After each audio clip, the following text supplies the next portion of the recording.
والسماء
کر رہے تھے. اللہ کی جتنی تعریف کی جائے کم ہے کہ جس نے ہمیں پیدا کیا اور جس نے ہمیں خلق کرتے وقت اس بات کا خیال بھی رکھا کہ ہم امت محمدیہ میں شامل ہوں اور یہ برکتوں سے مالا مال ہم سب کو کیا. اس کے لیے اس کا جتنا بھی شکریہ ادا کیا جائے بہت کم ہوگا. حضرات محترم، اللہ تعالیٰ کے شکر کرنے میں سب سے زیادہ میں نے ہمیشہ حصہ لیا ہے، کیونکہ مجھے خوشی اس بات کی ہے کہ میرے تمام بچوں کو اردو آتی ہے، اردو پڑھتے ہیں اور اردو کے پورے اخبارات میرے گھر میں آتے ہیں، جس کی مجھے خوشی ہے اور یہ سعادت مجھے حاصل رہی ہے. آج یہاں علامہ اقبال کی ایک نظم پڑھنے کے لیے میں نے اپنے بیٹے کو آواز دی. سویڈن میں MS میکینیکل انجینئرنگ میں کر رہا تھا وہ، اور یہاں میرے کہنے پر یہاں آئے ہیں. ارمان حسین فرشوری، چونکہ جن صاحب کا نام ترانہ اقبال میں یہاں پہ موجود تھا ان کا یہاں تا پتہ نہیں ہے، اور مجھے اس کا اندازہ ہے کہ صبح صبح کسی کو تکلیف دینا، یہ حیدرآباد کی صبح ہے جو 11 بجے کے بعد ہی شروع ہوتی ہے. افسوس اس بات کا ہے کہ 11 بجے کے بعد لوگ آنا شروع ہوتے ہیں، اور یقیناً جیسا کہ فاضل حسین پرویز نے کہا لنچ تک سب لوگ انشاءاللہ موجود ہوں گے، کیونکہ لنچ کا انتظام بھی ہم نے کیا ہے، تو تب تک سبھی آ جائیں گے مجھے امید ہے. ارمان حسین فرشوری میرا سب سے چھوٹا بیٹا ہے. علامہ اقبال کا کلام اس سے سماعت فرمائیے. ارمان حسین فرشوری.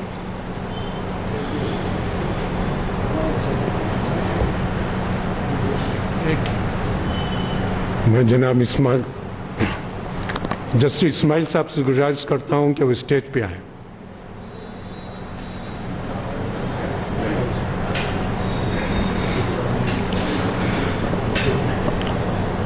السلام علیکم ورحمۃ اللہ وبرکاتہ.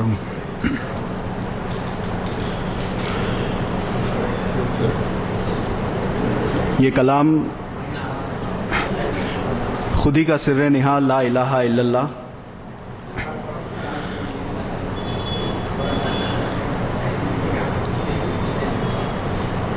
خودی کا سر نہا لا الہ الا اللہ، لا الہ الا اللہ، لا الہ الا اللہ، لا الہ الا اللہ. خودی ہے تیغ فساں، لا الہ الا اللہ، لا الہ الا اللہ، لا الہ الا اللہ، لا الہ الا اللہ. یہ دور اپنے براہیم کی تلاش میں ہے، یہ دور اپنے براہیم کی تلاش میں ہے. صنم کدا ہے جہاں، لا الہ الا اللہ، لا الہ الا اللہ، لا الہ الا اللہ، لا الہ الا اللہ. یہ مال و دولت دنیا، یہ رشتہ پیوند یہ مال و دولت دنیا یہ رشتہ و پیوند یہ مال و دولت دنیا یہ رشتہ و پیوند بتان وہم و گما لا الہ الا اللہ لا الہ الا اللہ لا الہ الا اللہ لا الہ الا اللہ کیا ہے تو نے متاع غرور کا سودا کیا ہے تو نے متاع غرور کا سودا کیا ہے تو نے متاع غرور کا سودا فریب سود و زیاں لا الہ الا اللہ لا الہ الا اللہ لا الہ الا اللہ لا الہ الا اللہ یہ نغمہ فصل گل و لالا کا نہیں پابند یہ نغمہ فصل گل و لالا کا نہیں پابند یہ نغمہ فصل گل و لالا کا نہیں پابند بہار ہو کہ خزاں لا الہ الا اللہ لا الہ الا اللہ لا الہ الا اللہ لا الہ الا اللہ اگرچہ بت ہے جماعت کی آستینوں میں اگرچہ بت ہیں جماعت کی آستینوں میں مجھے ہے حکم ازاں لا الہ الا اللہ لا الہ الا اللہ لا الہ الا اللہ لا الہ الا اللہ بہت شکریہ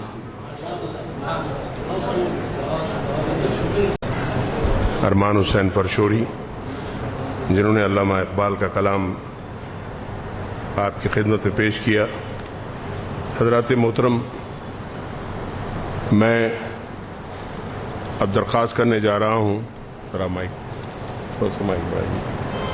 میں درخواست کرنے جا رہا ہوں مصطفیٰ فاروق احمد صاحب سے، جو مولانا آزاد نیشنل اردو یونیورسٹی یعنی معنوں میں پی ایچ ڈی کے اسکالر ہیں اور جنہوں نے ادارے تحقیق و تصنیف اسلامی علی گڑھ سے بھی پاس کیا ہے، جو ایم اے عربک ہیں. ویسے خوشی اس بات کی ہے کہ مصطفیٰ فاروق احمد صاحب کا تعلق کشمیر سے ہے، سری نگر سے ہے، جہاں سے انہوں نے ایم اے عربک یونیورسٹی کشمیر یونیورسٹی سے ایم اے عربک کیا ہے اور اسلامک اسٹڈیز ایم اے کیا ہے معنوں سے. شاید یہ 2014 اور 16 کی بات ہے. اسلامک ریسرچ اسٹڈی کا PG ڈپلوما بھی انہوں نے پاس کیا ہے.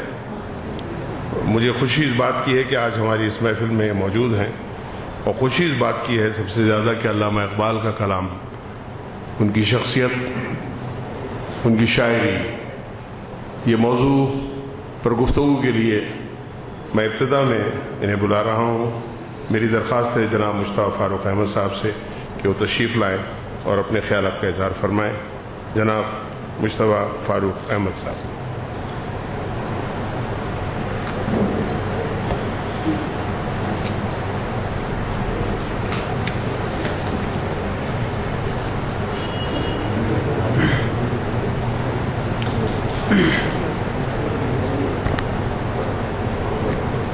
ان الحمد للہ رب العالمین والصلاۃ والسلام علی رسول الامین اما بعد. صدر محفل استاذ مکرم پروفیسر محسن عثمانی ندوی صاحب اور مہمانان گرامی اور سامعین کرام، السلام علیکم ورحمۃ اللہ. مجھ سے کہا گیا کہ یہاں پہ ایک مقالہ پیش کرنا ہے اور موضوع بھی دیا گیا ہے کہ فکری اسلامی کے تعلق سے علامہ اقبال کا کردار. تو میں اسی موضوع پر یہاں پہ آپ کے سامنے مقالہ پیش کرنا چاہوں گا.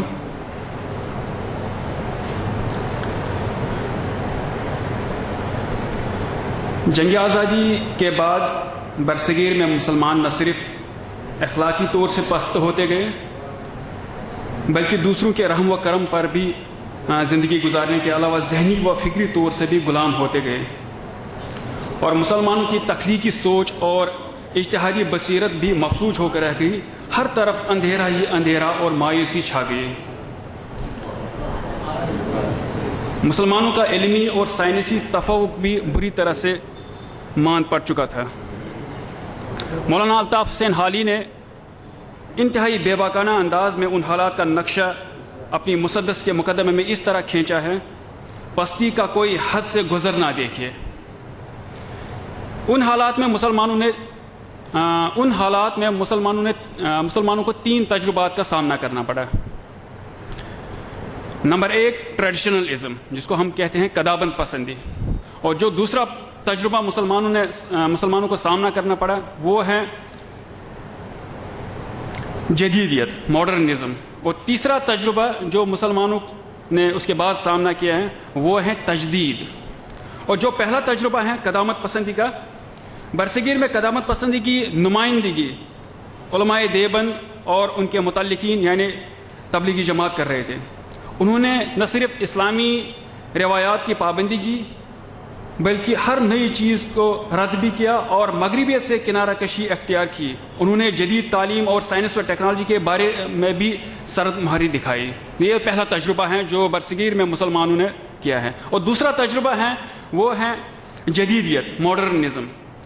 جدیدیت کی نمائندگی علی گڑھ تحریک اور جمال الدین افغانی کے پین اسلامزم کی تحریک کر رہی تھی. جدیدیت کا یہ طبقہ سائنس اور مغرب کی دولت سے بے حد متاثر تھے. انہوں نے مغربی فکر و تہذیب کو من و ان قبول کرنے کی دعوت دی، اگرچہ ان کی نیت صحیح تھی کہ وہ اسلام کا دفاع کر رہے تھے، لیکن الٹا اسلام کو کسی نہ کسی حد تک نقصان پہنچ رہا تھا. مسلم جدیدیت پسند مفکرین مغرب کی غلامی پر رضامند تھے اور مغربی فکر و فلسفہ، میٹافزکس یا ویسٹرن ایپسٹمولوجی اور سائنس اور ٹیکنالوجی کے بارے میں کوئی واضح موقف ان کے پاس نہیں تھا. سر سید احمد خان نے مغربی ایپسٹمولوجی کو من و ان مشہور ہو کر قبول کر لیا اور یہی سے ان کی تحریک یعنی تحریکی اصلاحی مذہب اپنے اصل جوہر سے محروم ہو گئی. اور جو تیسرا تجربہ ہے جو برصغیر میں مسلمانوں نے کیا ہے اور کر رہے ہیں وہ تجربہ ہے تجدید کا تجربہ.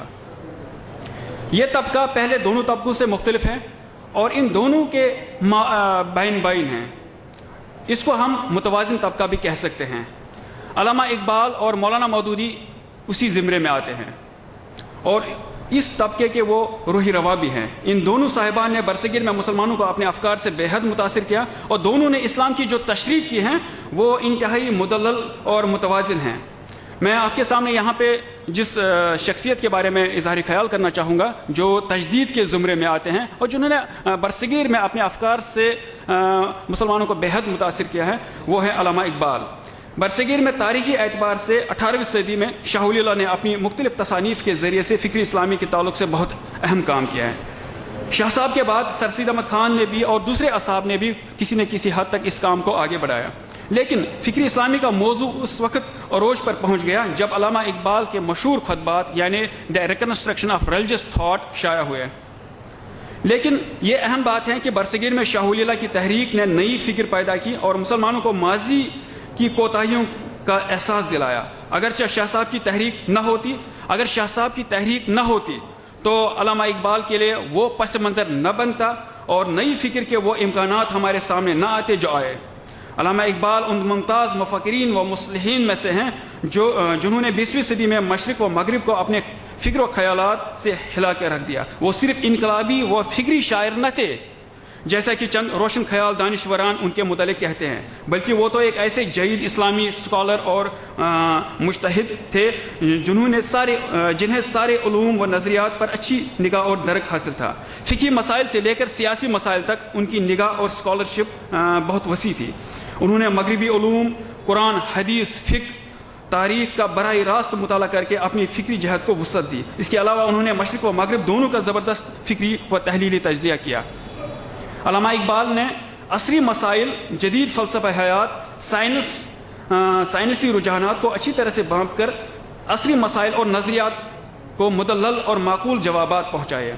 مغربی تہذیب اور علوم و فلسفہ سے پیدا شدہ تشکیق، الہادی نظریات، تعلیمی جدید کا روحانی اقدار سے خالی ہونا، امت کے نوجوانوں کا مغربی تہذیب کا دلدادہ ہونا اور اسلام کے علمی ورثہ یعنی قرآن و سنت سے منہ موڑنا، مذہب کو فرسودہ اور کسب پارینہ سمجھنا، مسلمانوں میں اجتہادی بصیرت کا مفقود ہونا، اسلام کے ہر کی تصور سے روگردانی کرنا، اندھی تقلید اور اقلیت پرستی جیسے نازک مسائل چیلنجز کے طور پر نہ صرف برصغیر میں بلکہ پورے عالم اسلام میں جنگل میں آگ کی طرح پھیل رہے تھے۔ ان حالات میں اقبال نے ان مسائل کی صحیح تشخیص کر کے امت میں پھیلے ہوئے ان تباکن فکری اور عملی برائیوں کو سبکتاز کرنے کی قابل قدر کوششیں کی۔ چونکہ اقبال ہر کی شخصیت کے مالک ہونے کے ساتھ ساتھ قدیم و جدید علوم سے لیس تھے، انہوں نے مشرق کو بھی دیکھا اور یورپ کے ہر گھاٹ کا بھی پانی پیا، اسی لیے ان چیلنجز کا بخوبی مقابلہ کیا۔ فکری اسلامی کا جو تصور علامہ اقبال نے دیا وہ ان کی فکر کا اہم اور بنیادی حصہ ہیں۔ علامہ اقبال 20ویں صدی میں فکری اسلامی کے ایک بہت بڑے داعی تھے۔ اس حیثیت سے انہوں نے دور حاضر کی اسلامی تحریکوں پر نمایاں اثرات ڈالا ہے۔ علامہ اقبال وہ مفکر ہیں جنہوں نے برصغیر کی حد تک قومیت، اشتراکیت، سوشلزم، عصبیت، فاشزم، مغربیت، تہذیب جدید، نسلی امتیازی و تفاخر اور فکری تعطل و جمودگی پر زبردست فکری حملہ کیا کہ جس کے بعد مسلمانوں کو اپنی ایک الگ اور منفرد شناخت قائم کرنے میں زبردست حوصلہ ملا اور برصغیر میں مسلمانوں نے نہ صرف کھل کے سوچنا شروع کیا بلکہ ابھرنے کا بھی آغاز کیا۔ اس سے احیاء اسلام کو بھی تقویت ملی اور تحریکات اسلامی نے اپنا سفر آگے بڑھانا شروع کیا۔ ان تحریکات نے اقبال کی فکر کو جذب کیا اور اپنے افکار کو جلا بخشا۔ اس سے اسلام کی نشأت ثانیہ کا مفہوم بھی واضح ہو گیا بلکہ کام کرنے کی نئی راہیں بھی متعین ہوئے۔ اس تعلق سے علامہ اقبال نے کلیدی رول ادا کیا ہے۔ واقعہ یہ ہے کہ علامہ مولانا حالی اور علامہ شبلی نعمانی نے اسلام کی نشأت ثانیہ کے لیے جو ابتدائی کام کیے تھے اس کو اقبال نے آفاقی اور فکری سطح پر آگے بڑھایا۔ فکری اقبال میں تجدیدیت کا پہلو غالب ہیں جس کے معنی باریک ادوار کے بعد بار بار طلوع سحر کا ہونا اور خزاں کے عمل کے بعد موسم کا گل ہونا ہے۔ وہ اسلام کی قوت احیا یعنی ریوائیونگ فورس کی وجہ سے ناسازگار ترین حالات میں بھی پر امید رہا ہے۔ اقبال تاریخ میں ملت اسلامیہ کے لیے نیا جنم لینے یعنی ریبرتھ کی وجہ سے یعنی ریبرتھ کا قائل ہے اور فخر کے ساتھ کہتا ہے کہ بار بار نئے مقاصد ہمارے سامنے ابھرتے ہیں اور ہم زمانے میں آگے بڑھتے ہوئے بار بار مرتے ہیں۔ وہ اسلام کو ملت ساز اور قوم گر یعنی پیپل بلڈنگ فورس کا عنوان دیتا ہے۔ اقبال کے یہاں اسلام کا تصور حیات جامد یعنی اسٹیگننٹ نہیں بلکہ متحرک ہیں۔ اسلام کی اس وصف کو اقبال نے نمایاں طور پر واضح کیا۔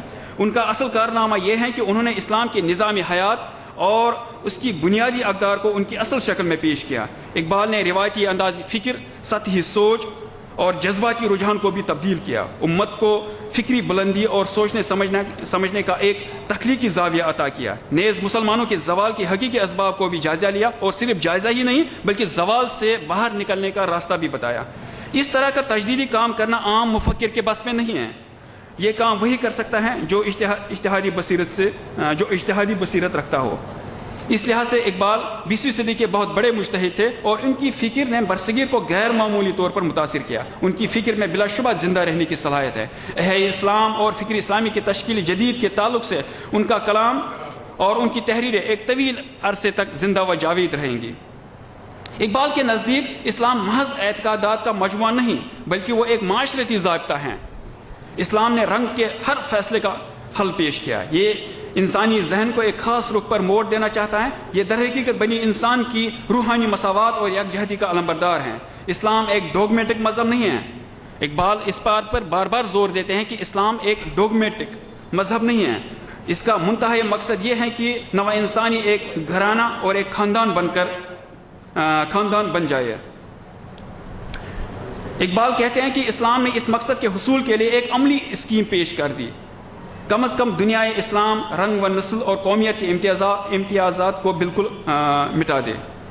اقبال کا کہنا ہے کہ اسلام ہی وہ مذہب ہے جس نے نوع انسانیت کو جینا سکھایا اور اس کے لیے مقصد طے کیا، اور یہی وہ طریقے زندگی ہیں جس نے واضح طور پر خالق کی حقیقی بندگی کی راہ بتائی۔ اسلام نے انسان کی مذہبی زندگی کو ابہام اور اخفاء اور اسرار سے باہر نکالا اور دنیا میں فرنٹ لائن پر زندگی کی ہماگیر تصور پیش کیا، جس نے قلب و ذہن کا مربوط انداز سے تربیت کر کے منظم کیا۔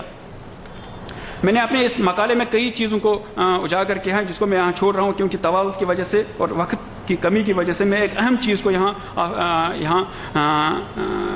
آپ کی توجہ دلانا چاہوں گا، وہ ہے دین و سیاست میں جدائی۔ جیسے کہ انہوں نے کئی چیزوں کو اجاگر کیا ہے جس میں مغربی فکری تہذیب کا جو تنقیدی جائزہ انہوں نے لیا وہ بھی ان کی فکر کا ایک اہم حصہ ہے۔ اس کے بعد انہوں نے جس چیز کو انہوں نے موضوع بنایا وہ ہے وطن اور قوم پرستی پر قارب ضرب لگائی، یہ بھی ان کی فکر کا ایک اہم حصہ ہے۔ اس کے علاوہ مرعوبانہ ذہنیت پر بھی انہوں نے وار کیا ہے۔ اس کے علاوہ ملی وحدت پر بھی انہوں نے زور دیا، لیکن جس چیز کو میں یہاں آپ کے سامنے آپ کا توجہ دلانا چاہوں گا وہ ہے دین و سیاست میں جدائی، یا دین و دنیا کی جو تقسیم ہوئی ہے، یا علم جدید یا علم قدیم میں جو تقسیم ہوئی ہے۔ اقبال نے اس کو خاص طور سے موضوع بنایا کہ یہ امت کے لیے کتنا بڑا نقصان دہ چیز ہے کہ ہم دین اور دنیا یا ہم علم جدید اور مذہبی علوم کو تقسیم کریں گے۔ یہ بہت بڑا امت کے لیے زبردست نقصان دہ ہے۔ اقبال دین کو اکائی کی حیثیت سے مدلل انداز میں پیش کرتے ہیں، وہ اس کے درمیان تفریق کے بالکل خلاف ہیں۔ وہ سیاست اور اسلام کو ایک اکائی کی حیثیت سے پیش کرتے ہیں اور دونوں کو ایک دوسرے سے جدائی چنگیزیت سے تعبیر کرتے ہیں۔ سیاسی نظام کا پہلو دین اسلام کے تابناک اجزاء میں سے ایک نمایاں جز ہیں، اس جز کو کسی بھی صورت میں نظر انداز نہیں کیا جا سکتا۔ اقبال نے سیاسی نظام کے رہنما اصول بھی پیش کیے اور قانون سازی کے لیے وہ قرآن، حدیث، قیاس اور اجماع کو بنیادی ماخذ کے طور پر گردانتے ہیں۔ اس میں انہوں نے قدیم علماء کی روش کو برقرار رکھا ہے۔ انہوں نے کہا کہ اسلام ایک ناقابل تقسیم حقیقت ہے جس سے دنیاوی اور اخروی خانوں میں بانٹا نہیں جا سکتا۔ یہ بہت اہم بات ہے جو اقبال نے جس پہ بہت زبردست کام کیا ہے اور امت کو اس کی طرف توجہ دلائی ہے۔ چنانچہ اقبال کے نزدیک اسلام میں روحانی اور مادی دو الگ الگ خطے نہیں ہیں۔ قرآن کی روح سے حقیقت متعلقہ یعنی روحانی ہے اور اس کی زندگی زمانی فعالیت سے عبارت ہیں۔ دین و سیاست کی علیحدگی کا جو فساد ہے، یعنی جو دین اور سیاست میں جو سپریشن ہوئی ہے، وہ 20ویں صدی کے نصف پر عروج پر پہنچ گیا۔ اس میں جن دو شخصوں نے نمایاں رول ادا کیا ان میں مارٹن لوتھر کنگ اور دوسرا جو شخص ہیں وہ ہے لارڈ میکاولے ہیں۔ ان دونوں نے روح اور مادہ اور دین و سیاست کے درمیان تفریق کر ڈالی۔ انہی سے متاثر ہو کر مسلم دانشوروں اور علماء نے تطبع کی راہ اختیار کی اور ان حالات میں اقبال نے بادشاہیت و ملوکیت و جمہوریت اور دین و سیاست کی علیحدگی کے اس فتنے پر کاری ضرب لگائی۔ تو اصل مسئلہ یہ ہے کہ ماضی میں مفکر قائد بھی ہوتے تھے. ماضی میں یا قرن اول میں جو مفکر ہوتے تھے وہ قائد بھی ہوتے تھے, اور قائد مفکر کی حیثیت سے بھی کام انجام دیتا تھا. یعنی مفکر اور قائد یعنی تھاٹ اینڈ ایکشن میں یونٹی تھی. بعد میں اس جامعیت میں کمی آ گئی اور فکر عمل کا اتحاد باقی نہ رہ سکا. فکر عمل کو دو خانوں میں بانٹ دیا گیا, یعنی تھاٹ اینڈ ایکشن. یہ ماضی میں یا قرن اول میں اس میں ان دونوں میں یونٹی تھی. یہ انٹیگریشن کے طور پر ہم آگے بڑھتے تھے, کیونکہ اس دور میں جو مفکر ہوتے تھے وہ قائد بھی ہوتے تھے, اور جو لیڈر ہوتے تھے وہ انٹلیکچوئل پرسن بھی ہوتے تھے. اسی لیے ہمارا جو کردار تھا اس دور میں وہ نمایاں تھا. تو بعد میں جب بلکہ بہت سارے مسلم دانشور یا علماء اس بات کو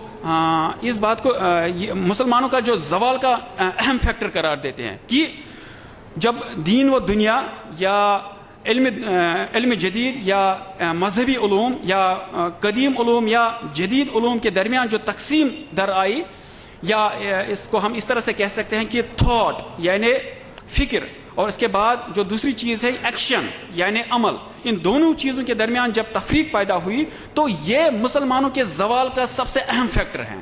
اور یہی سے ہم اس لیے ہر جگہ اسی وجہ سے ہم ہر جگہ پٹ رہے ہیں کہ ہم نے مذہبی علوم کو الگ کر دیا اور جو جدید علوم ہیں اس کو الگ کر دیا. تو اقبال نے سب سے اہم بات یا اہم سلوشن کے طور پر ان کو انٹیگریٹ کرنے کی کوشش کی, اور مسلمانوں کو بار بار اس چیز کی طرف توجہ دلائی کہ ان دونوں کو ساتھ لے کر چلنا ہے. انہوں نے اس بات پر زور بھی دیا ہے کہ مغربی علوم یا جدید علوم یا ماڈرن ایجوکیشن میں جو خرابیاں ہیں ان کو دور کرنے کی ضرورت ہے, اور انہوں نے اس کا بیڑا بھی اٹھایا اور بہت زبردست کام کیا. لیکن مذہبی علوم کے ساتھ ساتھ اس کو انٹیگریٹ کرنے کی بھی بات کی ہے. اس کے نتیجے میں تعلیم دو خانوں میں تقسیم ہوئی. جب تھاٹ اینڈ ایکشن میں علیحدگی ہو گئی, یہ ایک دوسرے سے جدا ہو گئے, تو اس کے نتیجے میں تعلیم بھی دو خانوں میں تقسیم ہو گئی. اور عالمی اسلام میں رائج الوقت مدرسہ کا جو نظام تعلیم ہے وہ امت مسلمہ کو درپیش چیلنجز کے مقابلے کے لیے درکار رول ادا نہیں کر رہا ہے. یہ مذہبی علوم کے بارے میں ان کا تاثر ہے اور اس کو ہم بھی اجاگر کرتے ہیں. جبکہ جو جدید نظام تعلیم ہے وہ ترقی اور آزادی کے نام پر سیکولرزم پر مبنی ہے. نظامی تعلیم کے ان دونوں خانوں کو اسلامی نظریات کے تحت یکجا کرنا ازحد ضروری ہے. تو اقبال نے اس بات پر بار بار زور دیا ہے. سیکولرزم پر مبنی یا جدید تعلیم کو اسلامی اساس فراہم کرنا اور قدیم نظام تعلیم کو تازہ و متحرک یعنی اپ ٹو ڈیٹ کرنا وقت کا تقاضا ہے. تو یہ بات علامہ اقبال کی فکر کا ایک اہم حصہ ہے کہ انہوں نے دین و دنیا کی جو تقسیم ہوئی ہے اس کے خلاف آواز اٹھائی, اور اس کے نتیجے میں جب دین اور سیاست میں تفریق ہوئی اس کے خلاف آواز اٹھائی, اور اس کے نتیجے میں جو دوسرے چیزوں میں ان کا دخل ہوا ہے وہ ہے نظامی تعلیم میں, تو اس کے خلاف بھی علامہ اقبال نے آواز اٹھائی. تو اس بات پہ غور کرنے کی ضرورت ہے کہ ایسے ماڈل انسٹیٹیوٹس یا ایسا نظامی تعلیم کو رائج کرنا ہے یا ایسے نظامی تعلیم کو اجاگر کرنا ہے جو ان دونوں کو ساتھ لے کر چلے. کیونکہ ایک خانہ آج بھی ہم دیکھتے ہیں کہ جو جدید تعلیم سے لیس ہیں ان کو مذہبی تعلیم سے کوئی سروکار نہیں ہے, ان کو مذہبی تعلیم سے کوئی واسطہ نہیں ہے, اور جو مذہبی علوم پڑھتے ہیں یا جو ہمارے علماء ہیں ان کو بھی جدید تعلیم سے کوئی زیادہ شدھ بدھ نہیں ہے. تو علامہ اقبال نے بھی اپنی یعنی کئی جگہوں پہ اس چیز کی وضاحت کی ہے, اور اس چیز کو آج بھی ہم محسوس کرتے ہیں کہ اقبال کی فکر کی روشنی میں ان دونوں کا ایک ایسا ایجوکیشن کا ایک ایسا ماڈل تیار کرنا ہے کہ میں نے دیکھا ہے کہ حیدرآباد میں کئی جگہوں پہ کہ اسی ماڈل پہ غور و فکر یا اسی ماڈل پہ لوگ چلنے کی کوشش کر رہے ہیں کہ اس ماڈل کی اب ضرورت بھی ہے. تو میں اپنی گفتگو یہی پہ ختم کرنا چاہوں گا. بہت بہت شکریہ.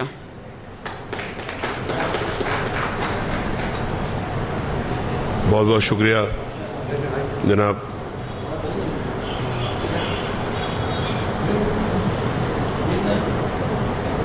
فاروق صاحب بہت بہت شکریہ کہ آپ نے دین اور سیاست کے حسین امتزاج پر علامہ اقبال کے خیالات, ان کے اشعار اور اس شاعری کے نتیجے میں ہونے والے اثرات پر بڑی خود سیر حاصل گفتگو کی, اور خاص طور پر دین اور سیاست کے اثرات تعلیم پر کس طرح سے مروج ہوئے اور ان کے نتیجے میں کس طرح ہم تک تعلیم پہنچی، اس پر آپ نے بہت خوبصورت انداز میں مصطفیٰ فاروق صاحب نے بڑا خوبصورت پیرائے میں بات کی، بہت شکریہ۔ حضرات محترم، اب میں جس شخصیت سے التماس کرنے جا رہا ہوں یہ وہ شخصیت ہے کہ جن کا موضوع گفتگو علامہ اقبال اور علی شریعتی ہے۔ علی شریعتی وہ شخصیت کے جس نے ایران میں علامہ اقبال کا ہی رول ادا کیا، جس نے ایران میں ادب اور ادب کے ساتھ سیاست اور تصور موجودہ ایران کا عام کیا، عام لوگوں تک پہنچایا۔ اس علی شریعتی پر گفتگو کے لیے جناب ایاز الشیخ کو ہم نے زحمت دی ہے۔ ایاز الشیخ صاحب ایم ماس کمیونیکیشن جرنلزم انہوں نے کیا ہے، اور ساتھ ہی عربی، اردو، فارسی، انگریزی، ہندی اور مراٹھی زبانوں سے ان کی واقفیت ہے۔